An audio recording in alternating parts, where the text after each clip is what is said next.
Os assuntos que marcam as discussões do dia a dia. Na Som Maior Antena 1, a opinião das 8.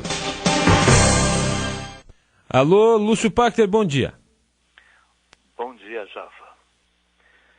Aqui em Porto Alegre hoje amanheceu um dia muito bonito, sabe? Sol de fora a fora. Daqui da minha janela eu não vejo nuvens no céu. Um dia bonito que se anuncia aí neste verão, né? Jafa, vamos conversar hoje um pouco sobre fenomenologia. Um dos aspectos da filosofia muito presente hoje nas academias, presentes hoje no dia a dia dos cursos e da própria vida de um modo geral. Bem, Jafa, aí no seu estúdio, onde eu estive a semana passada, se você olhasse agora pela sua janela e eu perguntasse a você assim, o que há de errado nessa paisagem? O que você vê que não está bem?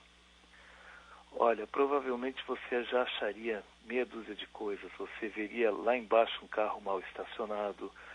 Você talvez visse do outro lado da rua alguma cena que você não gostasse e coisas assim. Pois a medicina, quando ela surge no tratamento de algumas questões da existência humana, o olhar que ela dirige ao ser humano não é muito diferente.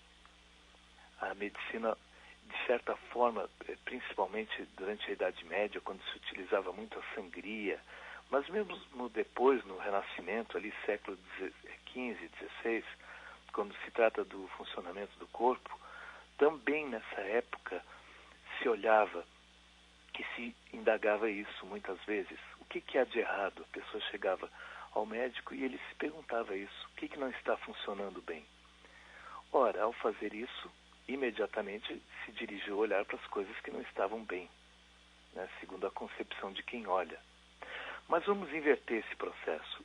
Se eu dissesse para você, pedisse a você para olhar pela sua janela deste lindo estúdio que vocês têm da Antena 1, todo envidraçado, e pedisse para você olhar para fora e me dissesse o que há de bom, de correto do outro lado de fora.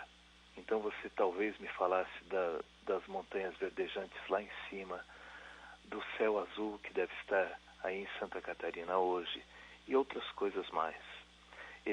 Essa concepção otimista de mundo, né, isso vem lá de Leibniz, é atribuído a ele. Mais tarde isso é refutado por Voltaire naquela obra famosa, Cândido.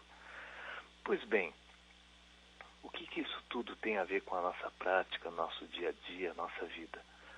Ora, a maneira como uma pessoa olha para as coisas muitas vezes determina aquilo que ela está vendo.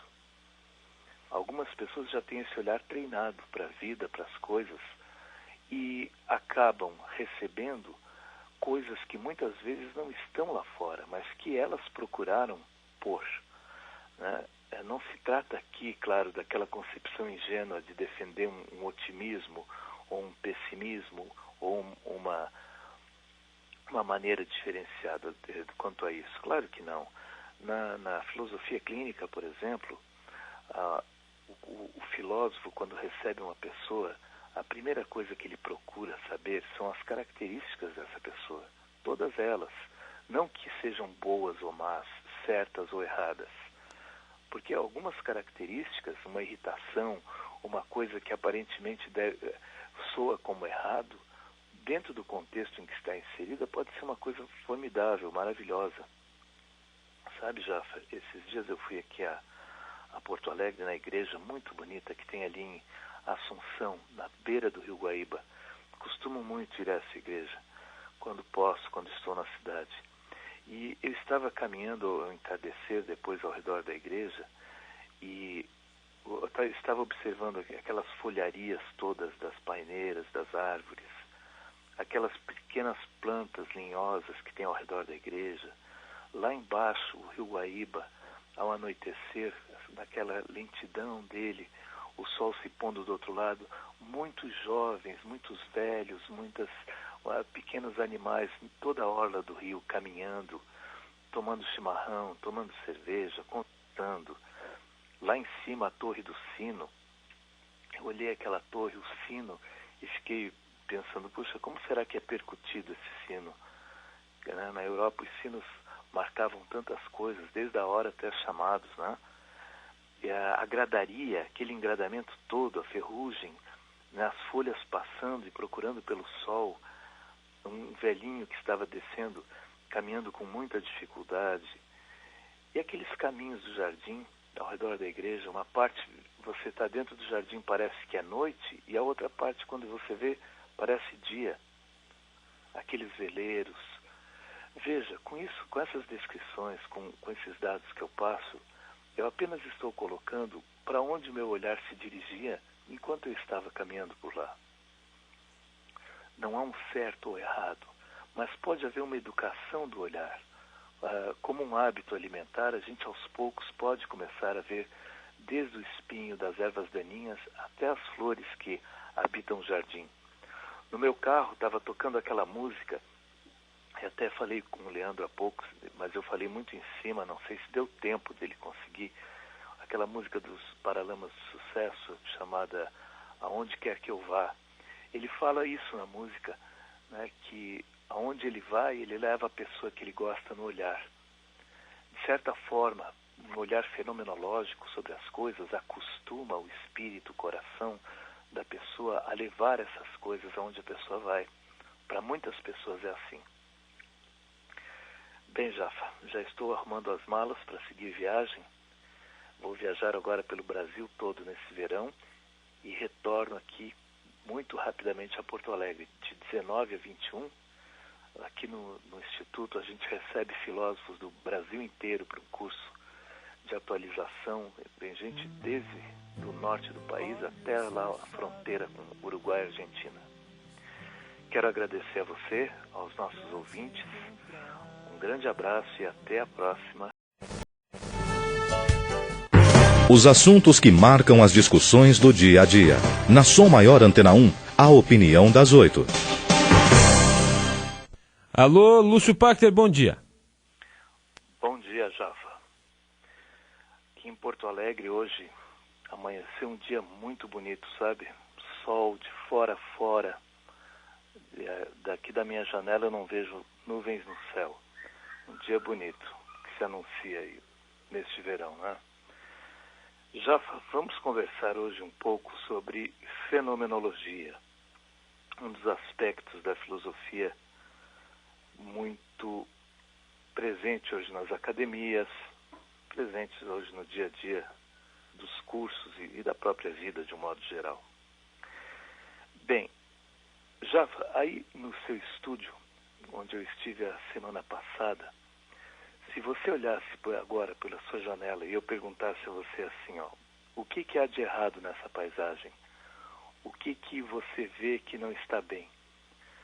Olha, provavelmente você já acharia meia dúzia de coisas. Você veria lá embaixo um carro mal estacionado.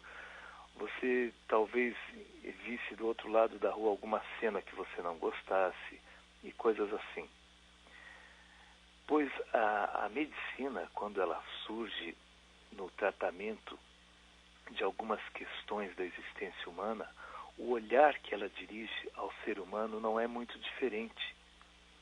A medicina, de certa forma, principalmente durante a Idade Média, quando se utilizava muito a sangria, mas mesmo depois, no Renascimento, ali século XV, XVI, quando se trata do funcionamento do corpo, também nessa época se olhava e se indagava isso muitas vezes. O que há de errado? A pessoa chegava ao médico e ele se perguntava isso. O que não está funcionando bem? Ora, ao fazer isso, imediatamente se dirigiu a olhar para as coisas que não estavam bem, né, segundo a concepção de quem olha. Mas vamos inverter esse processo. Se eu dissesse para você, pedisse a você para olhar pela sua janela deste lindo estúdio que vocês têm da Antena 1, todo envidraçado, e pedisse para você olhar para fora e me dissesse o que há de bom, de correto do outro lado de fora. Então você talvez me falasse das montanhas verdejantes lá em cima, do céu azul que deve estar aí em Santa Catarina hoje e outras coisas mais. essa concepção otimista de mundo, né? Isso vem lá de Leibniz, é atribuído a ele. Mais tarde isso é refutado por Voltaire naquela obra famosa, Cândido. Pois bem, o que isso tudo tem a ver com a nossa prática, nosso dia a dia, nossa vida? Ora, a maneira como uma pessoa olha para as coisas muitas vezes determina aquilo que ela está vendo. Algumas pessoas já têm esse olhar treinado para a vida, para as coisas, e acabam recebendo coisas que muitas vezes não estão lá fora, mas que elas procuraram pôr, né? Não se trata aqui, claro, daquela concepção ingênua de defender um otimismo ou um pessimismo ou uma maneira diferenciada quanto a isso. Claro que não. Na filosofia clínica, por exemplo, o filósofo, quando recebe uma pessoa, a primeira coisa que ele procura saber são as características dessa pessoa. Todas elas. Não que sejam boas ou más, certas ou erradas. Porque algumas características, uma irritação, uma coisa que aparentemente soa como errado, dentro do contexto em que está inserida, pode ser uma coisa formidável, maravilhosa. Sabe, Jaffa, esses dias eu fui aqui